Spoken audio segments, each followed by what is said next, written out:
just go dry.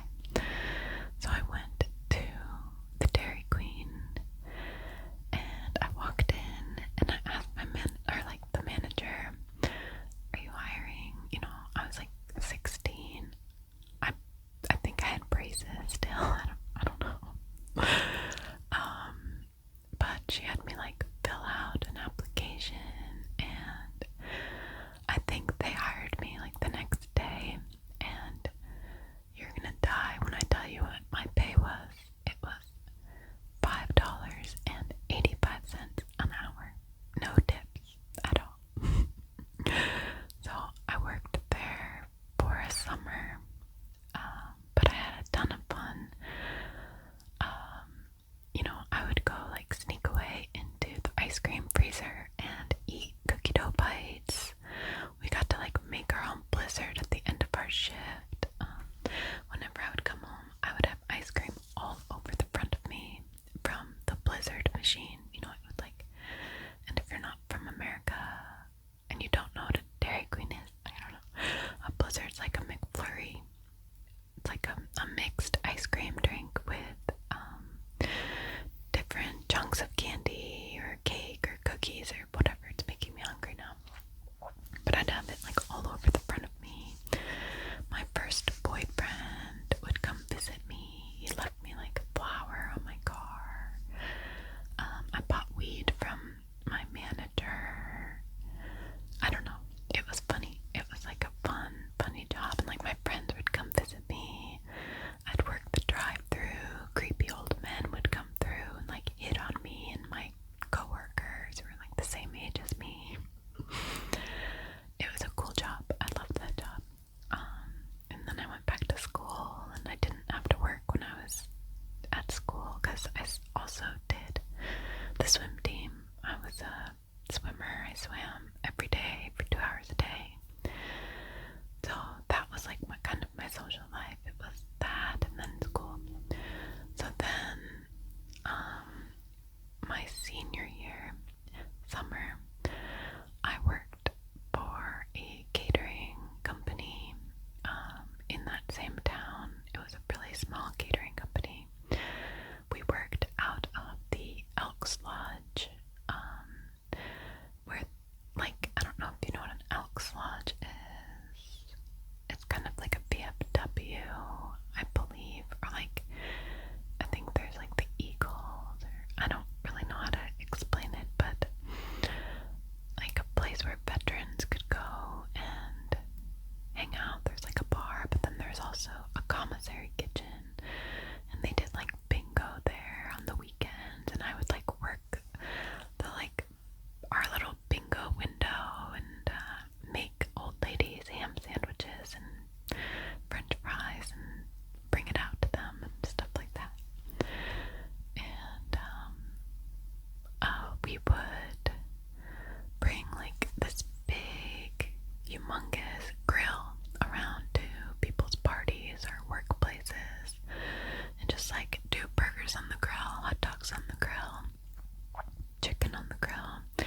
If they were fancy, we'd do lobster and steak.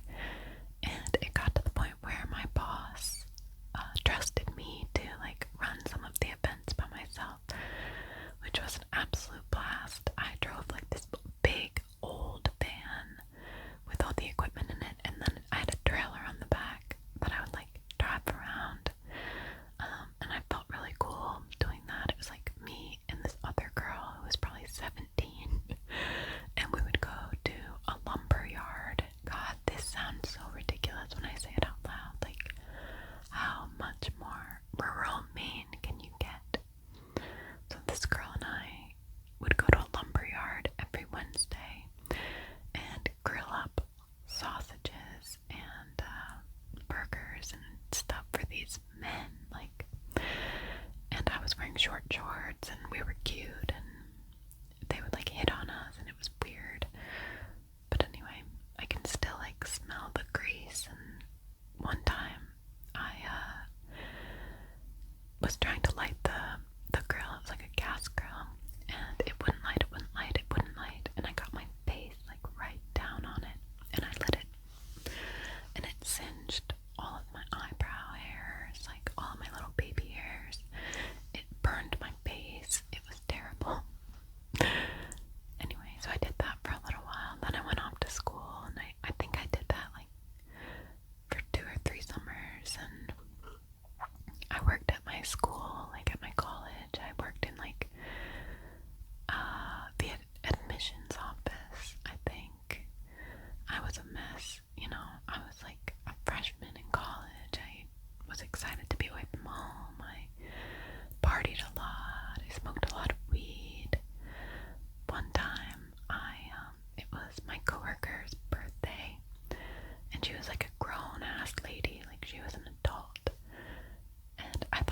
so cool. Like, she had the coolest style, and she liked awesome movies. She liked cult movies and all that stuff.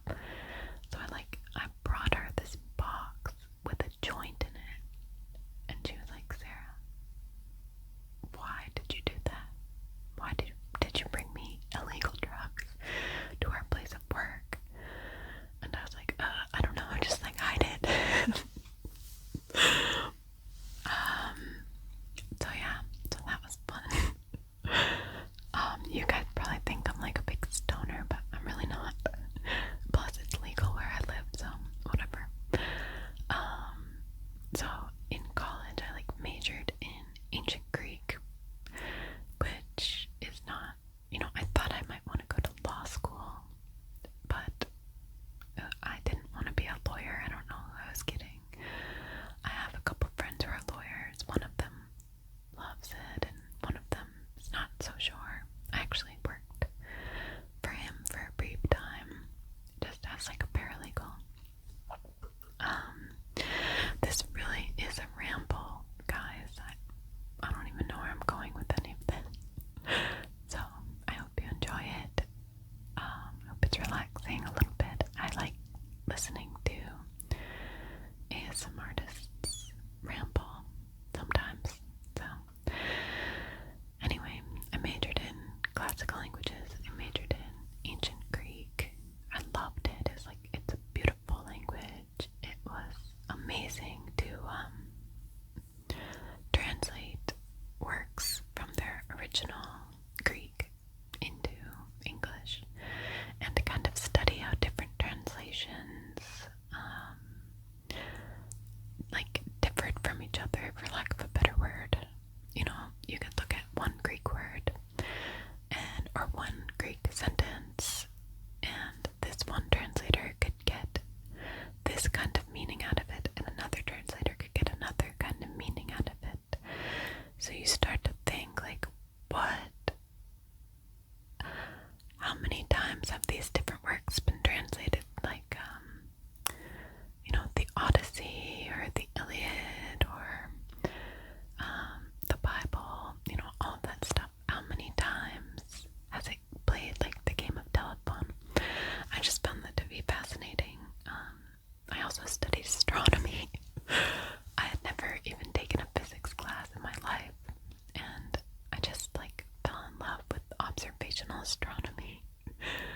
So I actually worked for a summer for my professor on our campus, and it was me and this other guy, and we stayed on campus, and we would go hang out with our professor and look at the stars, and we were looking for cataclysmic variable stars. So basically, we would point the telescope in one direction of the sky, and we would record it and see if the light of the star would dim at all. So basically, if you have a star and then you have something orbiting it, when it orbits out in front, it's going to cause the star to dim. That's about as much as I understood about it, because like I said, I never took physics. But, we thought we were looking for planets that had life, or that could possibly have life.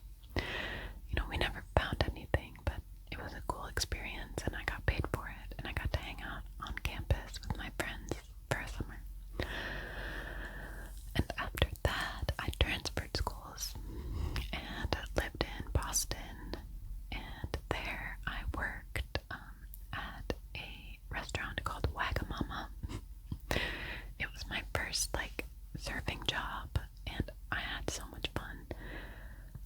I ended up dating one of the line cooks for a while, until I found out that he had a wife in Poland. So he was 30, I was 20. I don't know, sometimes you make mistakes. We still talk sometimes. Everything's fine. But I guess that's what happens when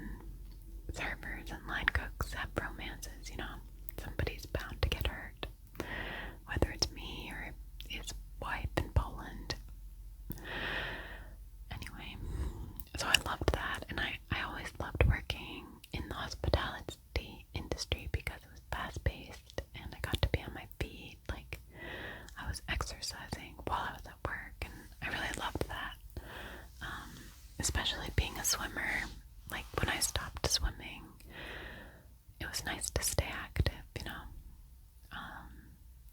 And then I also worked for the Obama campaign, not doing anything special.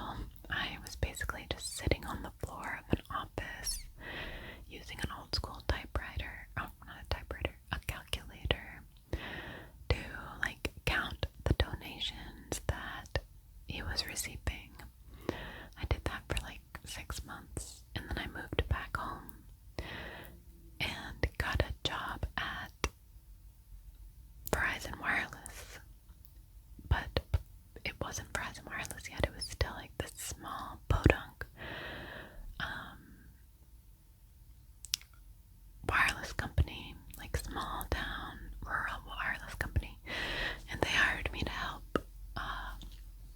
do the transition. They hired a bunch of people. And so I worked on the phones for a while, and then they shut our call center down, but they didn't like fire any of us. They kept us all, and like literally all summer, all I did was read graphic novels and study to take the GRE to get into grad school, because I decided that I wanted to be a high school English teacher. So I was studying for the GREs, and I was taking like a Shakespeare class and like another writing class, because I needed to get a double major in order to go to grad school. So, and then, we went through our Verizon training, and I became a Verizon Wireless customer service representative.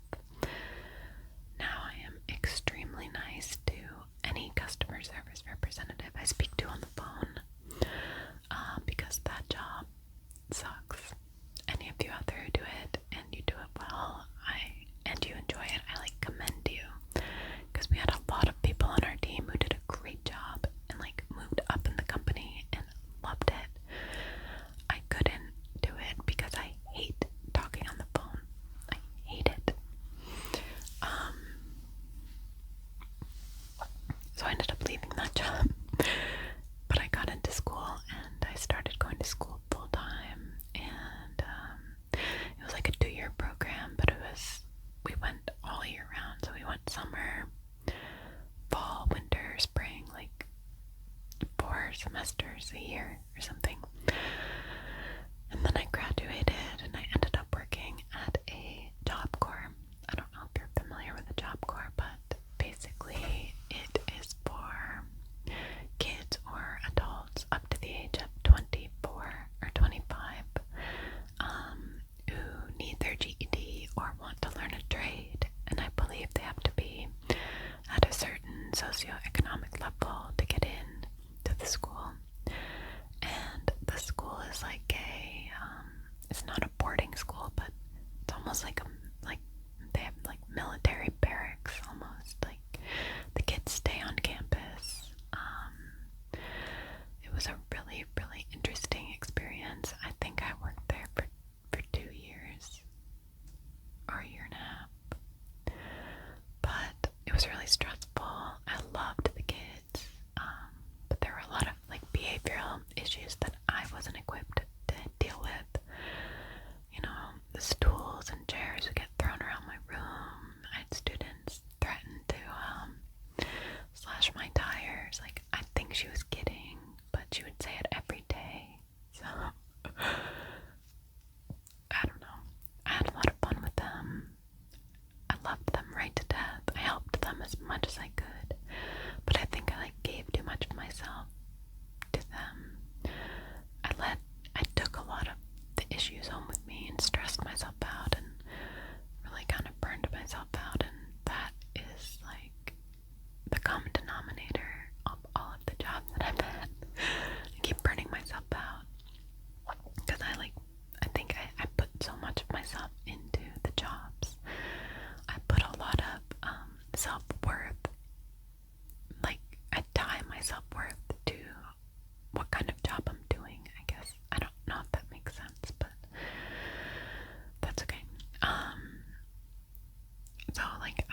3 jobs, and I still had 2 roommates.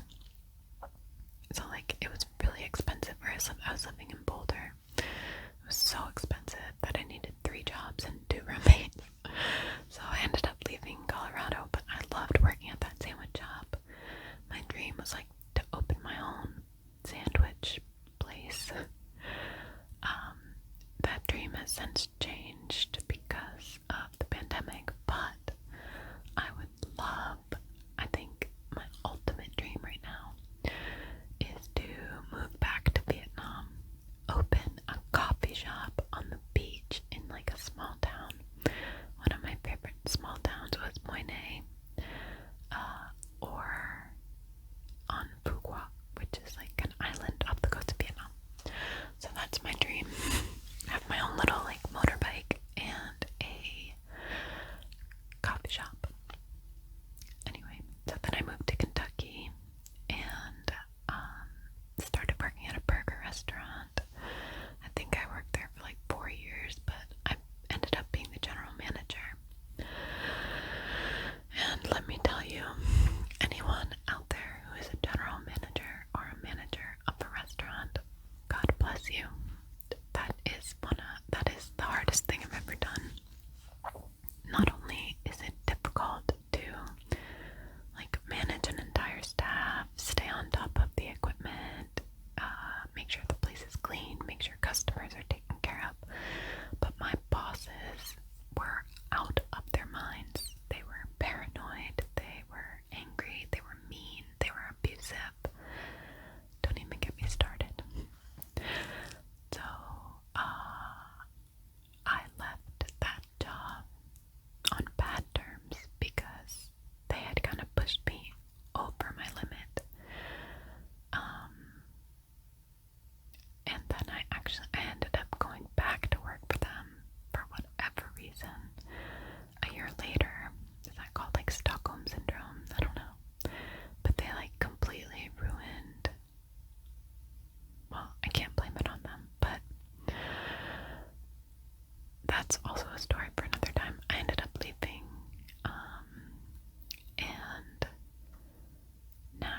and then I moved here to the Pacific Northwest, and I tried working in the hospitality industry again, but it just wasn't hitting right. Wasn't the same thing that I loved before. So, before the pandemic hit, before we realized that it was like a big thing, like a month before, I decided I was going to transition out of the hospitality industry into something else. And I was just like looking for office jobs, which I really don't want to do because I hate sitting down. And so I decided to try being a dog walker. And I know that's not a permanent solution, but for right now, it's kind of perfect. I'm also tutoring, which I love, and I'm hoping to get a couple more students. I might go back to teaching someday, but I'd really like to focus more on my art as well. Honestly, this YouTube channel has kind of taken up a lot of my time. The true crime stuff takes a long time to research, and an hour video could take 12 hours of researching, and sometimes that can be frustrating for me because I'm so new to creating videos that I'm not even sure that all of that research was used properly. I often think that, the story